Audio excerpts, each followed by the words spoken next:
It's no secret that the Democrats sucked money away from state parties and local organizing, but it was simultaneously happening. It didn't happen just over the Obama years. It started back late 70s. But simultaneously, this was happening as unions were being, they were declaring war. The Koch brothers were declaring war on unions. And, the way that I see, so we had the House for 30 years until, was it 94? We lost the House.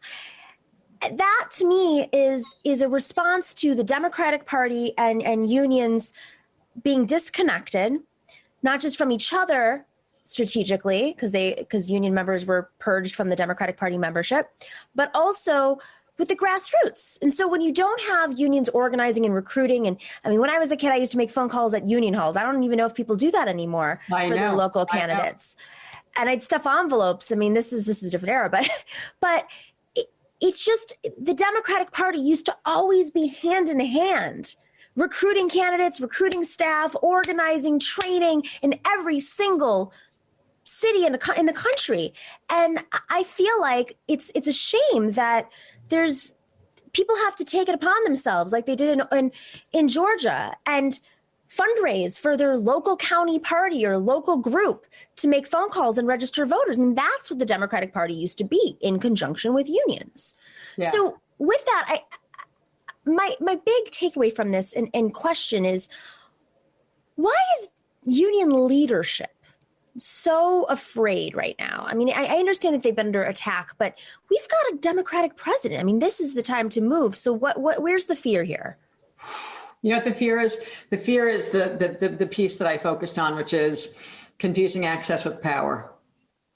And that's a fundamental error of judgment that many make, but unions make it more because in a beaten down progressive movement, outside of a handful of, Warnocks, frankly, like top Black church leaders in the sort of legacy civil rights movement, outside of a handful of key actors in the civil rights movement institutionally, I don't mean really individually, institutionally, the labor movement is still the most powerful movement within the progressive tent. As beaten down as we are, we still have more access and more power and more money. And so what happens, and it really was a huge mistake under the Obama administration, is that the minute that Obama won, he turned around and basically said to the entire labor movement and to every progressive group, by the way, Valerie Jarrett, I'm sorry, but playing the role that she played in the early years of Obama, I mean, talk about someone who was enforcing discipline like an enforcer.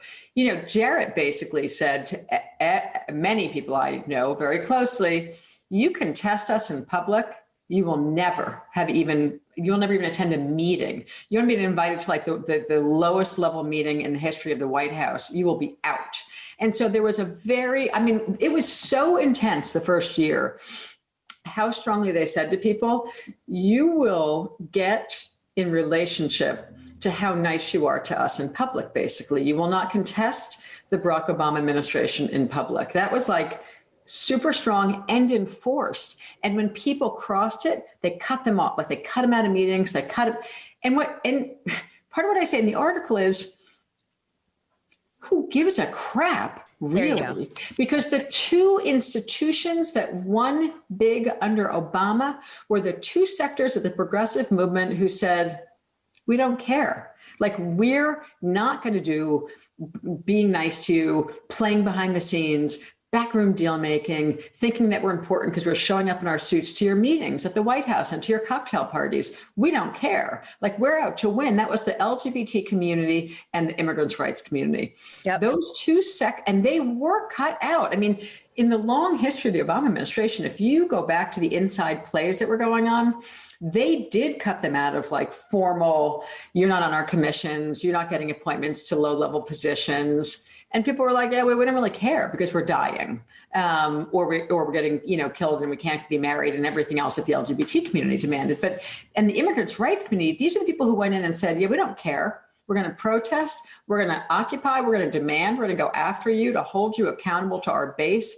And they got the biggest gains in that 8-year period. And that's the lesson I'm trying to lift up in the article, is that we're not going to win things by being nice to the Biden people. We're going to win things by actually out-organizing them building power, showing power, and getting back to the work the way we know how to do it, which is holding politicians accountable. That's like, to me, that's the first thing I learned as a young trade union organizer coming out of a very smart, very good union that I didn't realize how good and smart we were way back in the day when I was a lot younger. The very first thing I learned and the very first thing I was taught was, when we elect a politician, the first thing we do is put a test in front of them to hold them accountable to that demand. Because we need to teach a lesson to them early on that we have power and we are not going to just acquiesce to you. That's like the opposite of what the national trade union movement is doing right now. So, the longer I live, the more I realize my very first experiences were so good in terms of getting strategy right. Now you got to have an organization strong enough to actually hold them accountable. But if the labor movement, if even like the 8 unions that are the ones that I call still trying, I would say there's the labor movement, and then there's the 8 unions that are still trying. If even just those 8 would agree on strategy, we could seriously hold the Biden administration accountable to a set of demands that workers and the working class are desperate for in the United States. I couldn't agree more. I mean, we've broken this down with different experts in the last few weeks, saying, even though unions are weaker than they've ever been, even though there are good unions and mediocre unions and definitely some bad unions, the good ones, if they just got on the same page and pressured them, there's so much at stake that Biden, he owes everything to labor at this point. And also he has to do something. The moment is the crisis. It's not the movement that has leverage. It's the moment that has the leverage.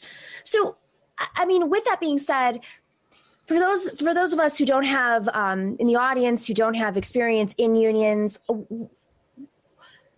how do we reform from within? How do we make the leadership more accountable to its members so that they're actually taking those moves? Yeah, two things and 2 examples. One is, I was just involved in a call this morning, as I frequently am, working with a lot of teachers unions who themselves are making demands on their national leadership, right? So you've got strong local unions. It's the only way it's really going to happen is when same relationship between our movement and Biden and Harris and company has got to be between rank and file members and their local unions and their national leadership. It's about holding people accountable, right? So there have been an increasing series of demands, certainly in the teachers unions, where you've got strong enough locals from Chicago to LA to Oakland to fill in the blank, like a bunch of them, who are coordinating and making demands on their national leadership to demand more, not less. Right now, to demand, we impeach the lunatic, the genius lunatic Confederacy member before he's out, with the language that says you can never run again. So that's the way it's going to work. Even in 2016, after the 2016, just if you look at the teacher unions as an example, in 2016, when the American Federation of Teachers did this super early endorsement of Clinton, it outraged a lot of the rank and file teacher union leaders. And so the result was they came back and changed the language 2 years later in the national convention so that the national leadership couldn't go out and do an early endorsement without the sign off on the base. So that's real accountability. That's a really good example of, you've got to have locals strong enough to take risk. And almost the same parallel discussion goes on. If you've got local leaders that members aren't pushing, who may want to rise into national leadership or something, they're going to think to themselves, I shouldn't cross the top union leadership. Well, first of all, it's wrong to think that making a demand of your union leadership is crossing them, right? Like, if you've got a set of demands and you were elected locally that you're making on them, that's a completely legitimate way to move. So that's one thing. And that's real. And that's got to happen in a bunch of unions. That's strong locals, that members make demands on their locals, and strong locals make demands on the national union to push them harder and farther than they're willing to go, to get them out of their comfort zone, to not be worried about pissing off, Harris or Biden or whoever it is, or whoever the chief of staff role is going to be, or whoever any number of the gatekeepers are. Like, don't worry about offending the gatekeepers, worry about losing. I'd worry more about losing than offending a gatekeeper. That's one. 2 is the other part that I wrote about, which holds all of labor accountable to a broader social movement agenda, is sort of the method and the approach of rank and file members themselves being the ones to deeply engage their broader community in the coalition work at the local level, so that it's going to be harder, so that when you get to the local level, a state level or a big city or whatever, local, out of the national riffraff of the headquarters, in campaigns that I run, the thing I always do is we chart the members' connections, not just to each other at work. That's a good union organizer does that. But the thing I'm suggesting that good union organizers have to do next, which people don't do because it's not in our tradition yet, is then equally systematically chart the relationships that existing rank and file members have inside of their broader community, to their church groups, to their civil rights groups, to their immigrant rights groups. And then the members become a source of holding, using their own community ties to hold their unions accountable to broader social justice goals, to a form of political education that's bigger. So the very first campaign I ran in Stamford, Connecticut, for a second, years, I'm dating myself, so I don't even know if you were born. When were you born? Anyway, a long damn time ago, last century. 4. So last century, in like one of the first campaigns I ran, that's when I learned this lesson, that we charted all the members' connections. In particular, we had a lot of them in the big Black churches in the community that we were organizing in, and there was a housing crisis emerging. And I was saying to the leadership, we got to work on this, this plan to gentrify the whole region.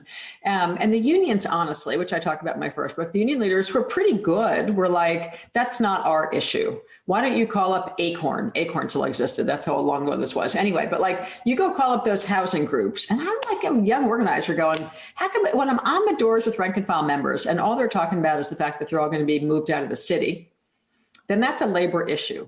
And we were able to leverage that becoming a major labor issue where we put in our skill and resources because we had the members go to their churches and have the churches make the demands of the union leaders when the union leaders were making demands on the picket lines, right? So that's member-led accountability over a local program to hold the trade union movement accountable to broader social justice demands. So we have to strengthen the trade unions, but also have a strong community-based sector that can hold them accountable to things like Black Lives Matter and much more than that. Housing, for God's sakes, like really big issues that are affecting workers. Right.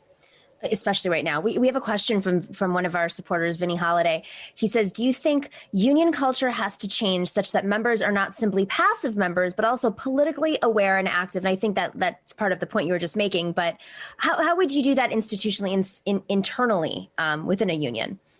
Yeah. So I think that this process of charting the members' connections that they have already to their community organically is a central way to do it. Mm-hmm. And it's so uncommon. It's so rarely done. But when we do it, what begins to happen is that rank and file workers begin to understand the broader political analysis of the labor market in which they live. So in Philadelphia, I'll give another example, get myself out of Connecticut. Now I'll go to Philadelphia in 2016. In Philadelphia in 2016, we were organizing most of the nurses in Philadelphia hospitals to form new unions. And we got to the point where the organization inside the shop was really strong, meeting inside the hospitals. Like the nurses had now built really strong internal organization.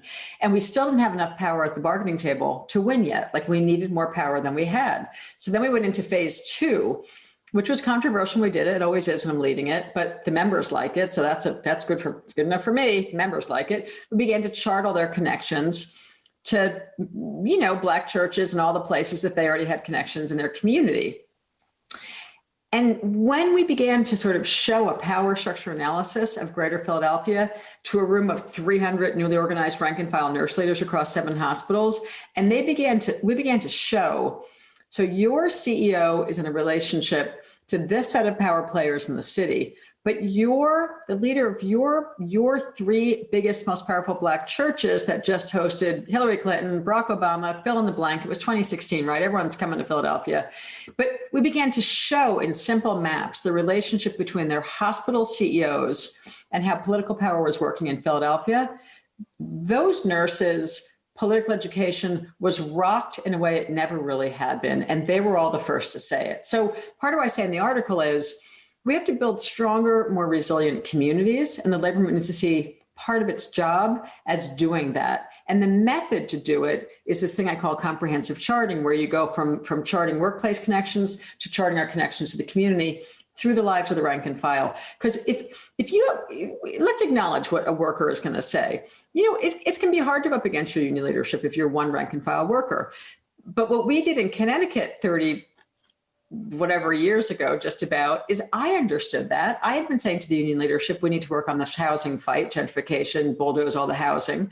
And the leaders were resisting. So we got some people who had more power than either me as an organizer or the rank and file leaders as individuals. We had them quietly working the very powerful Black church leadership in that city. And then they went to the union leaders and said, you want us to help you on these organizing drives and on these strikes and picket lines and budget fights? We're down for that. And we need you in turn to have us, to be with us in stopping the gentrification of the city. And we rose to that moment, right? So it's for each worker, even in a local fight, it's about thinking about that power analysis and who can you bring along with you to make the demands of your leadership, who, not just members, that's first and foremost, but then who else can you bring along that's going to help move the local union leadership, just like we need to bring those players into debates with the national union leadership, to move people on a broader agenda. That's a social justice agenda that's going to build a stronger, more vibrant, politically educated team of voters going to the polls in the next election. Like, that is what we need in this country desperately. And what I love about that is you reminding people of the power that they already have. I think a lot of folks feel hopeless in these moments of crisis. And then when you start to break it down, you think, oh, no, I've got a whole community here. And they have my back because they have a stake at the table as well. We have a question real quick before we wrap up. I love talking power with you because people ask tough questions about power and don't have an opportunity. It's great.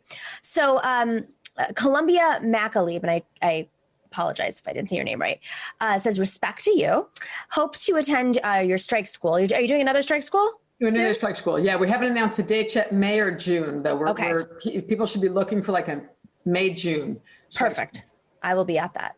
What are your thoughts on using Pelosi's reelection to speakership as leverage for a strategy? And of course, this is sort of an evolution, a smart question though, evolution out of this big Medicare for All debacle that happened on the podcast left, I'll say. Yeah. And I have to be honest, I've only been on the margins of watching that debate a little bit. So you're fine. I'm glad you were on the margins. Worrying about Georgia turnout was more important anyway. Yeah, it was, wasn't it? Interesting.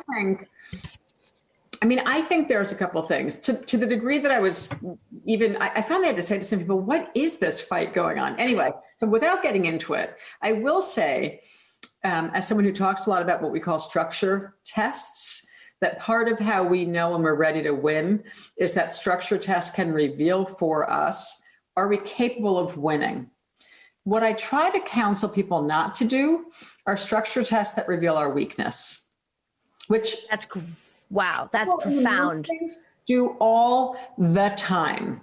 Like, go on out there and yell about something and demand some vote when the point of what organizers call real structure tests are we do escalating actions where we begin to understand how close are we to having enough power to win.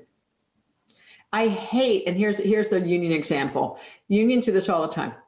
They'll say, Fridays are going to be a red t-shirt day. Teacher unions do this. Or a lot of unions do it.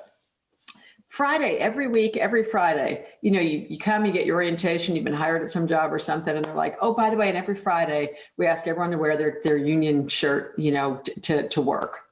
And then the first thing I say to people is, that's interesting. What do you do to make sure that everyone actually is wearing the union shirt? And they're like, well, we just asked them. I'm like, okay, well, that's great. So how many are actually wearing the shirt that you've declared to the employer? Friday is union logo day. And you have like 2% of the workers wearing it. So what are you telegraphing to the boss? That you have no organization, no loyalty, and no structure inside the workplace. Don't do it. So that's my indirect way of saying we only should be calling for things. I feel like we're better off doing the work that builds our power so that when we make a move, that's a really significant move, we're going to win. I don't just go on strike because I'm pissed off at the boss and feel like I'm going on strike today. I'm not going to have workers go on strike until we have a credible understanding that the level of organization and unity and power built is going to give us a fair shot at winning that fight.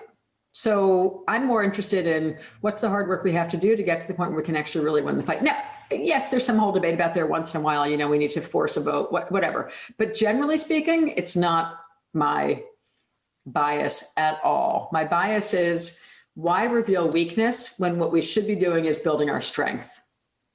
And not only that, I mean, historically, this would be very dangerous. If we were not in this era, it would actually, at least directly, not like through policies and lack of response to Medicare for all or whatever, it would actually kill people. Directly. Yeah, absolutely. So to me, it's, again, to the degree that I was frittering around the edges of listening to some of that stuff, I just think,